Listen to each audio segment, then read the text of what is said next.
মাং চ ব্যভিচারেণ ভক্তিযোগেন সেবতে সগুণান সমতিতৈতান ব্রহ্মভুয়ায় কল্পতে।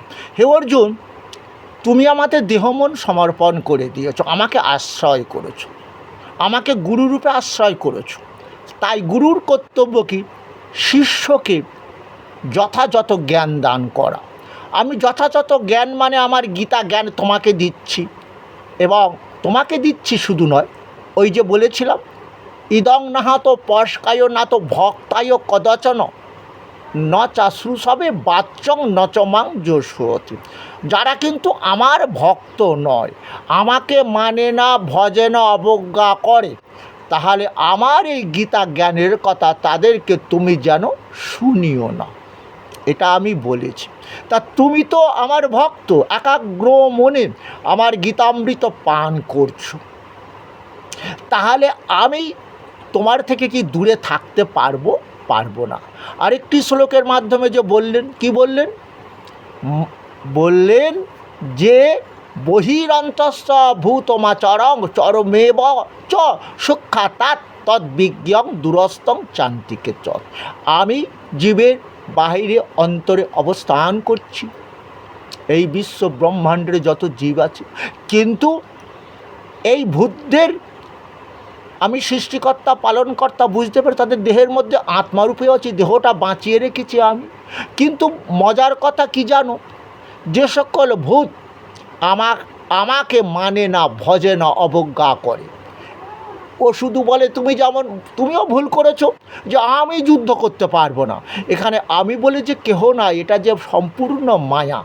আমি আমি আমি আমি যখন দেহটা ত্যাগ করব, এই আমি যে বলেছিলে ওই খাটে শোয়াবে না, ওটা মাটিতে নামিয়ে দেবে, এই খাটেই হয়তো তোমাদের মৃত্যু হলো।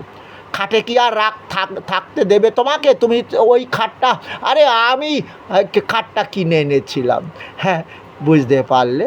তাহলে এইভাবে যারা মায়ের জগতে মোহিত হয়ে নেই, তারা ভাবে সবই আমার কৃষ্ণ, আমার মালিক, আমার দেহের মধ্যে আত্মারূপে তিনি তো বিরাজ করছেন। তাহলে কি হবে? তাদের আমি খুব কাছে কাছে থাকিব অর্জুন, আর যারা আমাকে ভজেন অবজ্ঞা করে, আমার জ্ঞানের কথা বিশ্বাস করে না, বেদ পুরাণ শাস্ত্রের কথা বিশ্বাস করে না। এই বেদ পুরাণ শাস্ত্রের কথাটা কি জানো?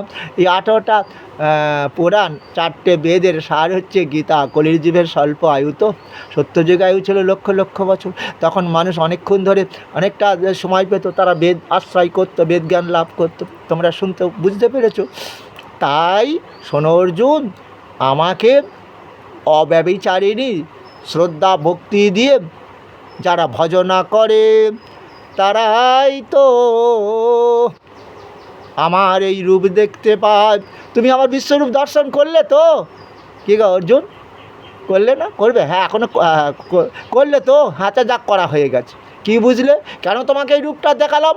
কারণ ওই যে তুমি আমাকে বললে, কি বললে? হা কৃষ্ণ, হে কৃষ্ণ, আমি কত ভুল কাজ করেছি তুমি জানো না। তোমাকে সখা ভেবে, হ্যাঁ, কত একসাথে খেয়েছি, শুয়েছি, কত কটূক্তি করেছি।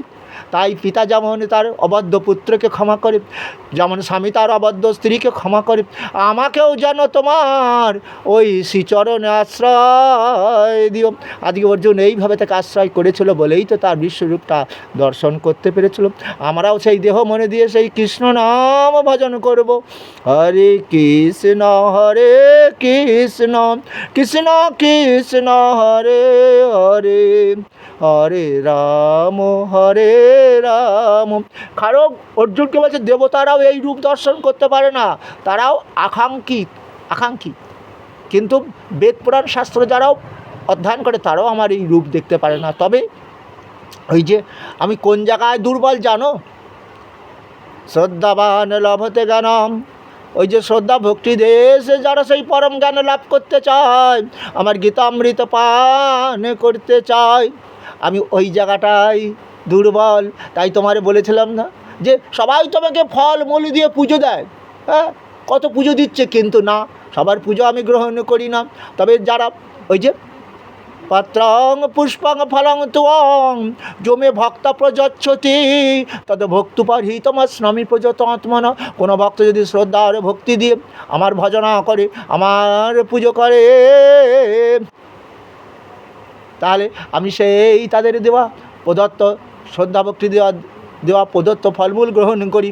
কারণ আমি যে তোমাকে বলেছি অর্জুন, আমি যে একটু প্রেমের কাঙাল, হ্যাঁ, আমি একটু প্রেমের কাঙাল, তোমাদের কাছে ভালোবাসা ছাড়া কিছুই চাই না। হ্যাঁ, বুঝতে পেরেছ তো? পুরুষ সপরাপার্থ ভক্ত লবস্ত নন্নয়া যশান্ত স্থানী ভূতানি যেন সর্বমিদঙ্গ ততম। তাই আমি বললাম না তোমাদের যে যে যে মানুষটা ধরো, হ্যাঁ, যে মানুষ আমার ভগবান না,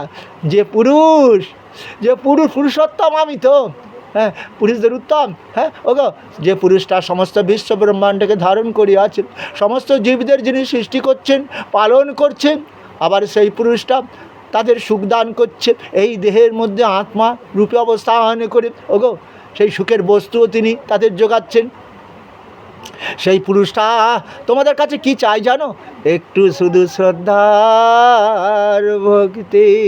তাই যারা আমাকে শ্রদ্ধা ভক্তি দিয়ে অব্যভিচারিণী অর্থাৎ অব্যভিচারিণী ভক্তি যোগ দিয়ে আমার ভজনা করে, তারাই তো আমাকে জানতে পারে। তাই বললেন মাং চ ব্যভিচারে ন ভক্তি যোগনে সেবতে সগুণান সমতিতৈতান ব্রহ্ম ভুয়ায় কল্পতে।